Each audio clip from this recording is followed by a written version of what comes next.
So the sampled neighbors of D are just A, E, and G. And A is here. And C is here. And again, we go out of K equal to 2. So this is K equal to 1. And out of that is K equal to 2. And for this, so first we initialize our features. If you can't find any features and you don't have, for example, in citation networks, you have lots of features. But if you don't have any features, just use that one-shot representation that you are familiar with. Everywhere is one, and the rest of the vertices, the rest of them are just 0. And so the algorithm is that, as I said, for K is equal to 1 to depth of the search, K, this is the depth of the search, for example, 1 or 2, 2 is here. And then you go to, you do it for all vertices, so not just D, you do it for all vertices. You again update your edge for N of V. N of V, for example, if V is just D, the neighborhoods of V are just A, E, and G.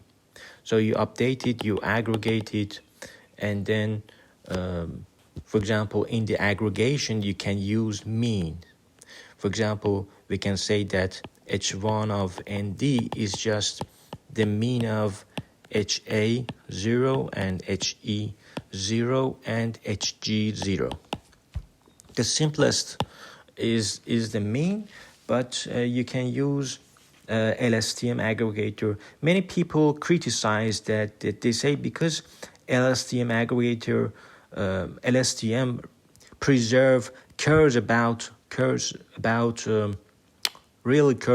the order of the words, but here it doesn't care about that, because you apply LSTM to just a random permutation of nodes neighbors, regardless of what the order is.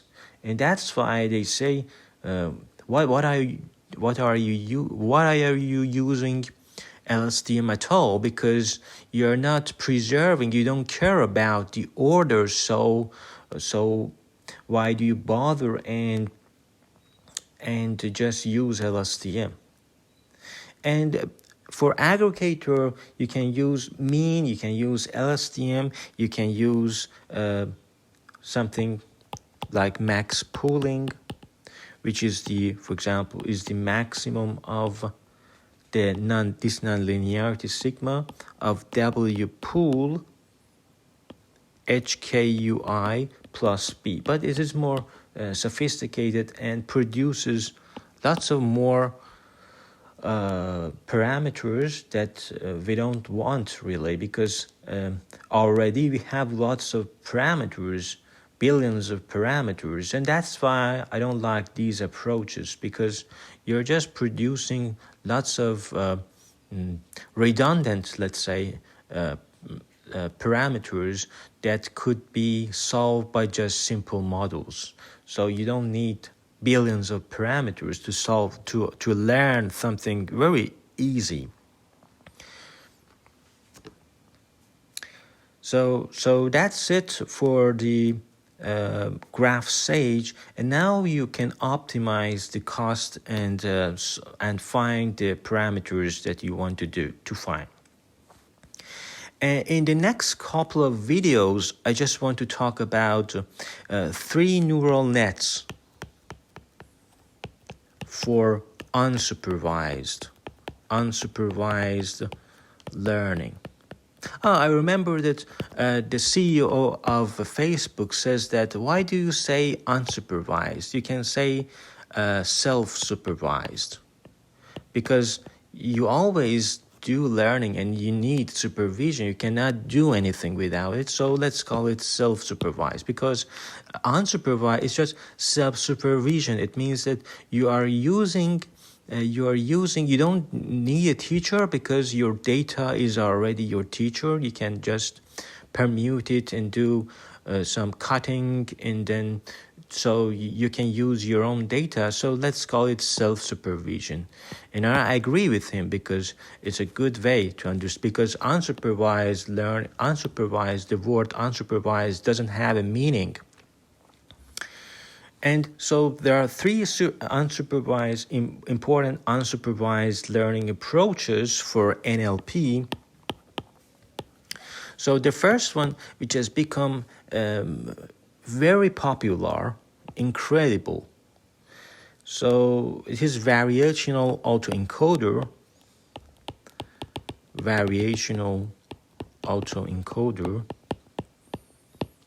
Of course, it's a little bit old, but even today, many of the algorithms, such as semantic hashing and those things, we are using variational autoencoder to find those binary hashes. So it's very popular even today. And the second one is restricted Boltzmann machines.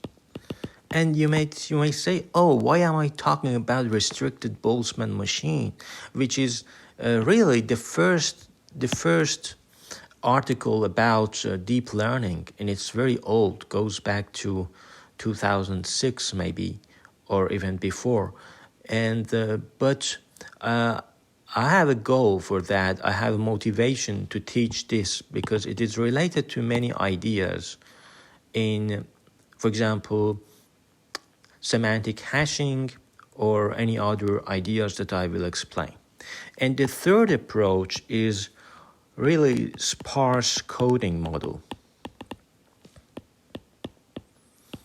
Sparse coding, some people combine sparse coding by variational autoencoder and write an article such as sparse variational autoencoder.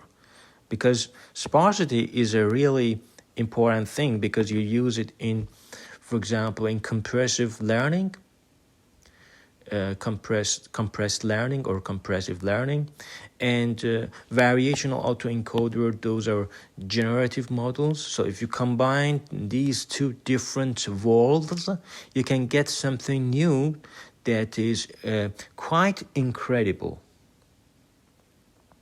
And why do we care about self-supervised learning? Because most data are unlabeled. Even today, most data, for example, 80% of the data, even more, is unlabeled in NLP. In NLP, maybe more than 95%, but in vision, more than 80% of your data is not labeled, and that's a challenge for Google and Twitter and Facebook and Microsoft. So you automatically want to find meaningful features. And but unlabeled data is one of our motivations because it's really a challenge even today in Google. They don't know how to handle with some scalable algorithm because their algorithm does not scale in the order that they need. It may be great for us because our data is not very large, is not big data, but for Google it's still a challenge. So the variational autoencoder approach in machine learning. So in machine learning, let's say that we have two paradigms. One of them is generative model, the other one is discriminative model. In the generative model, we learn joint distributions over all variables. But in discriminative learning, we learn predictor given observations. So by using Bayes' rule, we can turn generative model to a discriminative model. So why do we use variational autoencoder? Because we want to build useful abstraction of the world. We want semantically meaningful, statistically independent and causal factors of variation in data, and we need to do it in an unsupervised way. So we have an encoder, also called recognition model. So this is your recognition model, also called inference model. And this is the network of Q of Z, your latent variable, given your observation X. X is the input. And you give it to a decoder. Decoder is also called generative model. These generative models like variational autoencoder, GANs, and many others are revolutionizing deep learning and AI in general. So this is a Bayesian network of the form P of X given Z, P of Z. So let's marry these two.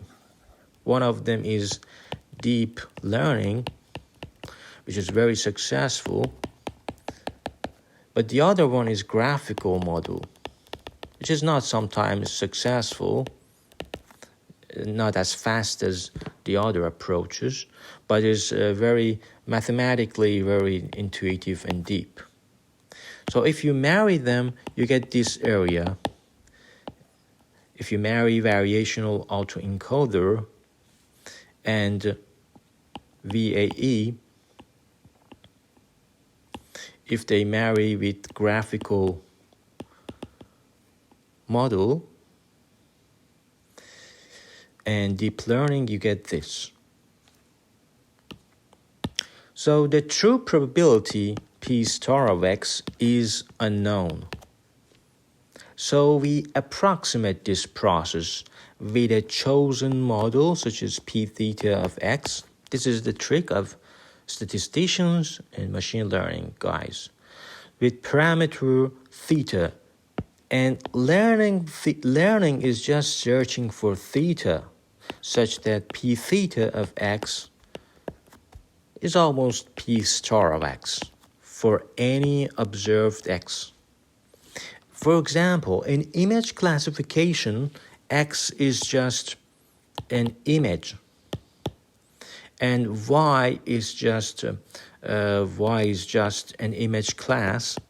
So we are dealing with P of theta of Y given X, and we want it to be as close as possible to P star of Y given X. So we are trying to parameterize conditional distribution with neural networks. So we have P is equal to neural net of X, and P of theta of Y given X is the categorical of Y. Y is your class label given P. P is here. And so you use a softmax for that. And so this is your softmax, K from 1 or K, e to the Z K. We have K classes. And for example, here we have X. We have some scores. For example, 2, 1.1. So these are scores. Some people call it logits. And then you give it to this softmax. It produces probabilities because all of them are between 0 and 1. So, for example, 0.07, 0.2, and those are probabilities. And for MNIST data, for example, I'm just reviewing those softmax things that maybe some people are not aware. X1, X2, Xn, and the Z1, Z2, ZC. For example, Z1 is e to the Z1 summation over all classes. And then the same thing, EZ2 and e to the ZK summation over EZK prime over K prime. and the X is the input of MNIST data, for example, 1, 2, 3 MNIST data. And so now we are ready to talk about deep latent variable model, some example of that. Because variational autoencoder, I'm just explaining variational autoencoder, so you need to know. For example, a very popular example is the multivariate Bernoulli data. For example, you have x equal to 1 is p. So for the Bernoulli example and the binary data x, you can have p of z to be 0 on I, and p is your decoder neural net of z, and so the log of p of x given z is the sum j from 1 to d of log of all of these things. And then so it's very easy, and you see it's tractable. But in general, interactability in machine learning is a major challenge, not only in machine learning, but also in statistics. And in computational statistics, for example, you are creating very advanced Markov chain Monte Carlos methods, and those things, all of them are computational statistics, because the problem is not tractable. You need to approximate it. And for example, if you talk about Markov chain Monte Carlo, you should care about the fast convergence of your Markov chains to that stationary distributions. And by the way, if you want to learn about Markov chains, you can watch my playlist about Markov chains. And also you can watch my playlist about spectral graph theory, which is another perspective on Markov chains. And of course, Markov chains can be useful for spectral graph theory. And so interactability, it is the problem, it's the main difficulty of maximum likelihood learning in deep latent variable model. So it is the problem that the marginal probability of data under the model is typically intractable. This is due to this p theta of x. This is the marginal likelihood. Some people call it model evidence.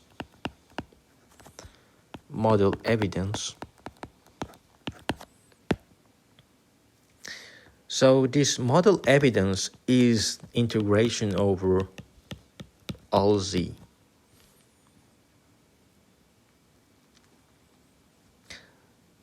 So the marginal probability of data under model is typically intractable. And that makes other things intractable as well, and I will explain what I mean. So due to this intractability, we cannot differentiate it with respect to the parameters, because we need to optimize it. So we cannot even differentiate it. So how can we optimize it and use gradient descent and those things? We cannot even differentiate it. So the interactability of p theta is related to interactability of posterior distribution. This is the posterior distribution. So although p theta of x and z is tractable, but p theta of x, because this is your marginal likelihood, or some people call model evidence. This is intractable, and that's why this becomes intractable. So we need an approximate inference technique to approximate the posterior p of z of x and the marginal likelihood. So let's talk about variational autoencoder. So encoder, or let's say approximate posterior. So we have a parametric inference model, Q few of z and x. This is the encoder. and we optimize fit